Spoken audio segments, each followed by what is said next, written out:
EA doesn't need to justify its long-running Need for Speed series. Last year's Pro Street predicted an organized future for street racers, and while it wasn't very well received by critics, the fans still bought it. Now the series steps onto the wrong and right side of the law with Need for Speed Undercover.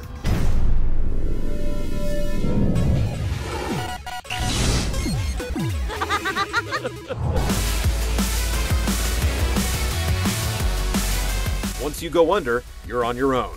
That's one of Undercover's teasing taglines, but it doesn't really play out in the game's story.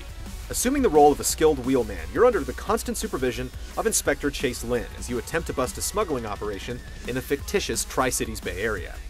Your job is to drive. My job is to get you in. Nothing more and nothing less. Brief live-action scenes punctuate the story's every turn, with the actors playing to the camera as if it's you. It certainly gets you personally into the plot as the main character, but the plot plays out like an unconvincing soap opera. If you haven't watched soap operas before, here's a hint. They're terrible. You and me, Beto. You and me.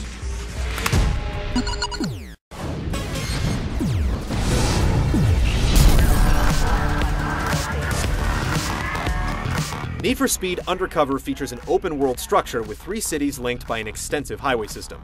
Between events, you can roam the map at will, but there aren't any benefits to exploration. No hidden items or events to discover, and no bonuses for finding shortcuts.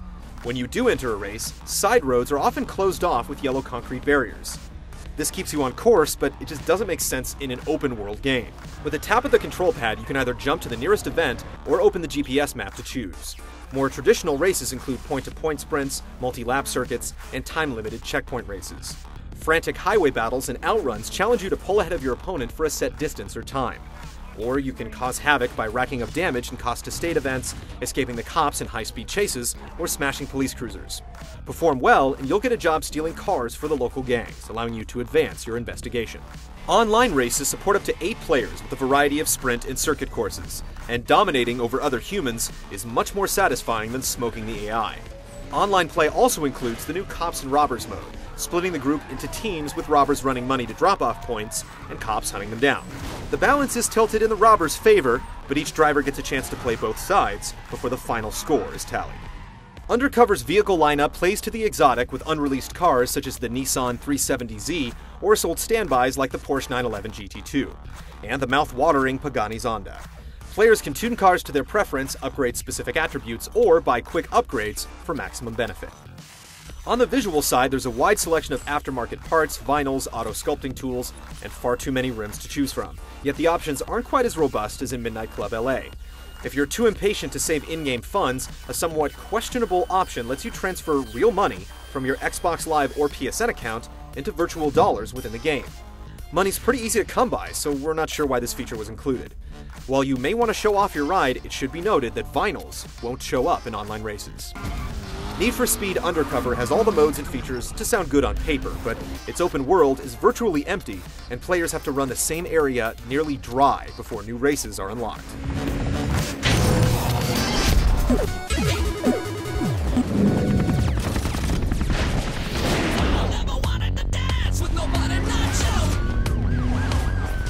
Need for Speed Undercover is painfully easy. Roads are wide, there's hardly any traffic on the freeway, and AI drivers quickly fall behind. An experienced driver will consistently blaze past the competition and post dominating times with little effort. There aren't even any options to change the difficulty, except for the Wii version. Highway battles are the main exception, usually taking a few thrilling attempts to win. There's a bit of luck involved, but it's still exciting to weave through traffic at high speeds, trying to block your opponent and secure the best time. The staple Need for Speed police chases fluctuate between thrilling and annoying. You rarely get busted, but losing the cops can take time, as additional vehicles tend to spawn right in front of you. To lose the cops, you can either initiate a speed breaker to take sharp corners and punch through roadblocks, or, as you're driving, you can keep an eye out for pursuit breakers, structures that can be smashed apart to initiate a laughably poor animation and dump debris on pursuing vehicles. They're functional, but ugly. Many of the game's systems aren't explained outright, and it isn't initially clear why you're constantly penalized for speeding, driving off-road, and street racing. As it turns out, your illegal activities raise the heat on your car and cause the police to respond with more and more extreme measures until you ditch the ride for something new, essentially punishing you for hanging on to a favorite car. There's some challenge to be had in Undercover's police chases and alternate events, but for standard races, you basically just hold the win button.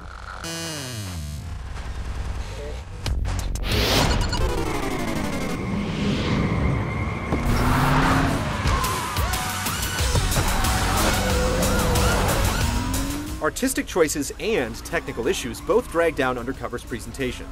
Every street race is held at either sunrise or sunset, leaving players to constantly drive into the glaring sun, and the problem is magnified by reflective streets. The sun also has a tendency to fly sideways across the sky for reasons we can't even begin to imagine.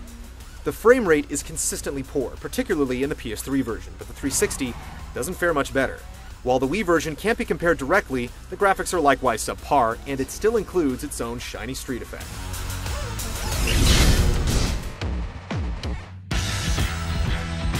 Need for Speed Undercover lacks challenge, struggles technically, and practically requires sunglasses to play.